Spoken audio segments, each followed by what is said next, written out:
So listen, I know some of y'all might not care, but some of y'all might care, and some of y'all might not just might not know.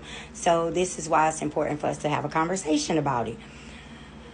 I was raised in an era where when we were coming up, our grandparents, we couldn't walk through the door without speaking. And I was raised in an era where we had to say yes, ma'am, yes, sir, when we're speaking to an adult. And whether or not I veered off of that path a little bit as I got older, because I wanted to live the fast life, now that I'm in a state where God is training me and raising me up, I realize the importance of this. See, the importance of it is that you're going to need, it's good to be in training, physical training, but we are trying to get each other to godliness training, the training that God wants us to go, because we're going to need that in the present life and the life ahead of us that God has set before us. God say he has set the table before us. So if you train your children to be respectable now, when they enter into a door or someone's house, they say, hey, how you doing? That's the bare minimum. They're going to know that basic skill when they get into the real world. Imagine them going into a job interview and they're about to get interviewed, but they bypass the person that's going to interview them, the person that's the boss, and not even speak to them.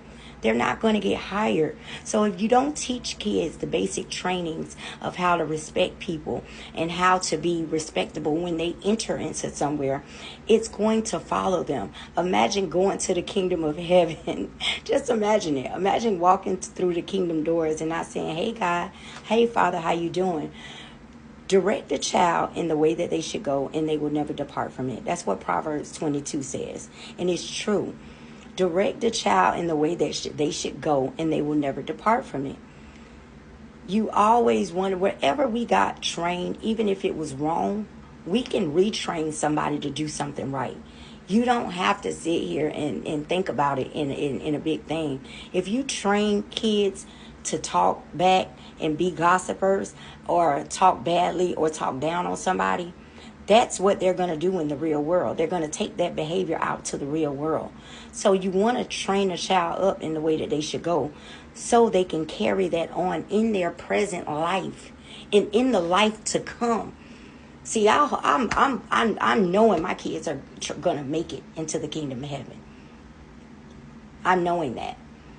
So I want to train them up in the way that they should go to get there.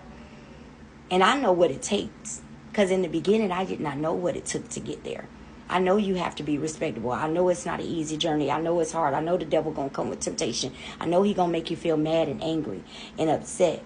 But we have to try to do better as parents, whether you like somebody or not, to teach them to be respectable. You know, to teach them how to be in front of people.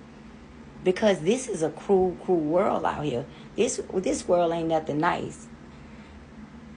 And you know you can meet your match doing that. Everybody, you can run into somebody that has a bigger attitude, a bigger temper than you. And unfortunately, we can't be at every place at every time to protect our children. But that's why we have God. We have to utilize him and teach them in a godly manner to be more like Christ. Whether you believe me or not, it's true. So I just hope somebody get that in the spirit today, you know, because it's important to teach our children, not just for the children, for the adults. Because I see some adults, they'll walk right past you, not even say, hey, none of that. How you doing when they enter into your home, and none of that. They'll walk right past you like you don't. It's basic common courtesy, you know. It's basic common courtesy.